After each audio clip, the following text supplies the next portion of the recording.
خود power minister energy minister रह चुका हूँ। हमने प्रेस कॉन्फ्रेंस भी की थी, शबीर फराज साहब ने और मैंने, और शेख अकरम वकास साहब ने। वाज़े तौर पे बता दूँ, बिजली के निर्खों में जो इजाफा हो रहा है, ये उस वक्त पीपल्स पार्टी और बिलखसूस मुस्लिम लीग नून ने जो पावर प्लांट्स लगाए हैं, ये कैपेसिटी पेमेंट्स महंगे दामों लगे हैं, गलत लगे हैं, उनकी गलती है। अब तो कूड़े पर भी टैक्स लगा दिया गया, आटे पे टैक्स लगा दिया गया, बिजली पे टैक्सेस हैं, तो मेडिसिन महंगा। और मसला फिर वहीं पे बात आएंगे कि आसिफ अली जरदारी को देखें कि आपका 88 करोड़ रुपया प्रेसिडेंट हाउस का खर्चा बढ़ गया है। आपका शहबाज शरीफ के वज़ीर आज़म हाउस का देखें और आप उनके फॉरेन ट्रिप्स का देखें। वज़ीर आज़म इमरान खान साहब ने खर्चे कम किए थे, यहाँ पे अभी ये फिर बढ़ा रहे हैं।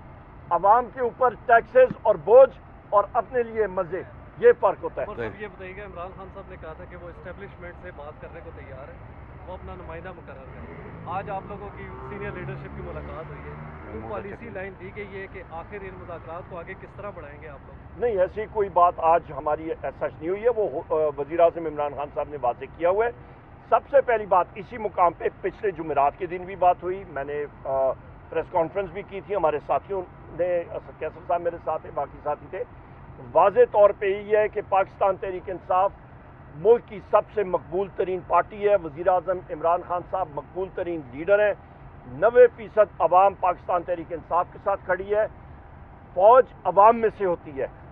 फौजी माओ सीटों का मैं फिर रिपीट करता हूँ, उसने अंग्रेजी में कहा what is the army? The army is in people in uniform, यानी कि फ़ौज क्या है?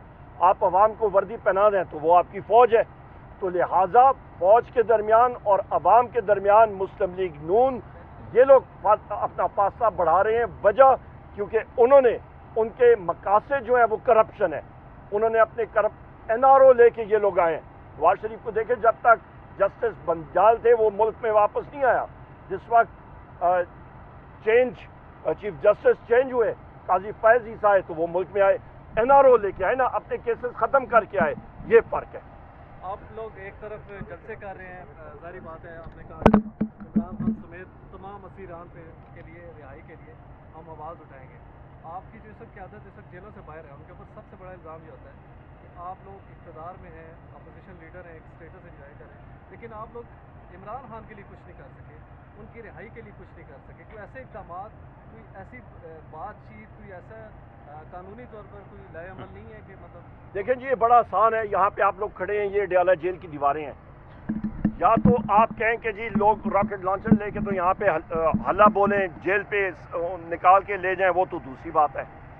कानूनी तौर पे इस वक्त आप सीजे इस्लामाबाद हाई कोर्ट आमिर फारूक हो गए, सीजे आपके सुप्रीम कोर्ट ऑफ पाकिस्तान काजी फैज ईसा, और इन लोगों को तो केस ही नहीं सुनना चाहिए वज़ीर आज़म इमरान खान का।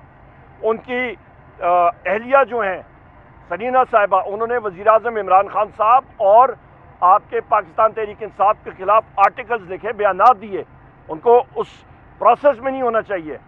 और अभी तक सीजे आमिर फारूक साहब को अभी तक वज़ीर आज़म साहब का मेरा ख्याल है तोशाखाना का केस है, उन्होंने सुना ही नहीं। उनको सुनना चाहिए, या फिर वो किसी और जज को दें और वो सुने और उस पर सही जो हक का फैसला है वो होना चाहिए। तो लिहाजा जुडिशल प्रोसेस में बुशरा बीबी का देखें, उनका तोशाखाना से कोई ताल्लुक ही नहीं है, उनको क्यों रखा गया है? इसी अडयाला जेल के सामने हमारे सेनेटर आजम खान स्वाति साहब और मैं खुद आए थे, आप मौजूद थे उस वक्त चौधरी साहब। रात को पाँच घंटे हम लोग यहीं पे खड़े रहे।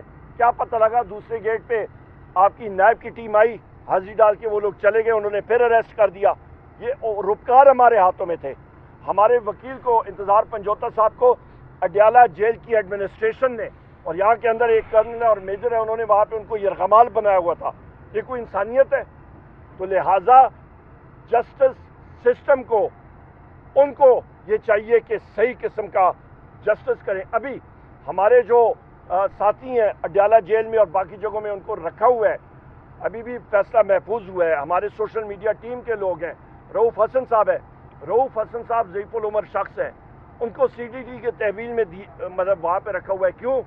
क्योंकि उनके ऊपर इल्ज़ाम लगाया गया है कि किसी को उन्होंने 3 लाख रुपए दिया था कि बारूदी मवाद PTI के अपने दफ्तर के अंदर रखे हो। या खुदा का खौफ करो, کوئی عقل کرو, اتنا بھی ڈفر نہ بنو نا, کم بنو تو کم بنو ذرا. اچھا سر 5 تاریخ کو آپ سوابی میں جلسہ کرنے جا رہے ہیں, پھر آپ نے کہا کہ آپ کے پی اور پنجاب کے بارڈر پہ آپ جلسہ کریں گے.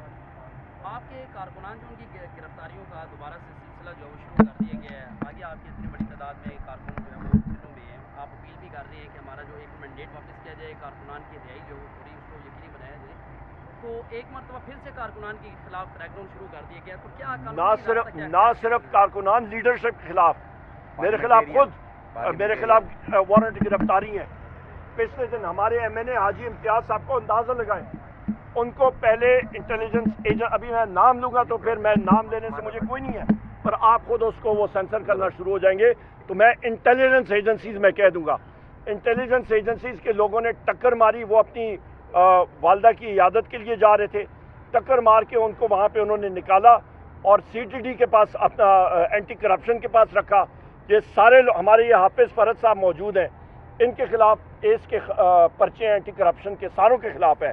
اور پھر حاجی امتیاز صاحب کو انہوں نے 2 دن پہلے, یہ ہم نے پروڈکشن آرڈر کے لیے بھی عاطف خان صاحب اور ہم لوگ سارے اسپیکر کے پاس گئے کہ پروڈکشن آرڈر کے ذریعے نکالیں.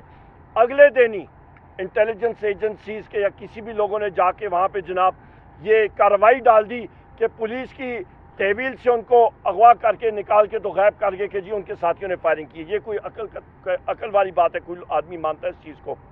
سیم اسکرپٹ ہے جو مونا سلائی کے مینیجر کو سہیل کو کیا گیا تھا, وہی اسکرپٹ منڈی بہاؤدین کے ہمارے معزز ایم این اے پہ وہی اسکرپٹ کا ریپلیکا کیا گیا ہے. آپ نے اوکے, استحقاق جمع کرائی تھی یہاں پہ جو افسران آپ لوگوں کو تنگ کرتے ہیں, اس کے اوپر کیا اپڈیٹ ہے؟ وہ میں نے اسپیکر قومی اسمبلی کو یہی بات کہی تھی کہ جی یہ آپ نے ہر صورت میں منظور کرنی ہے. بہت شکریہ جناب.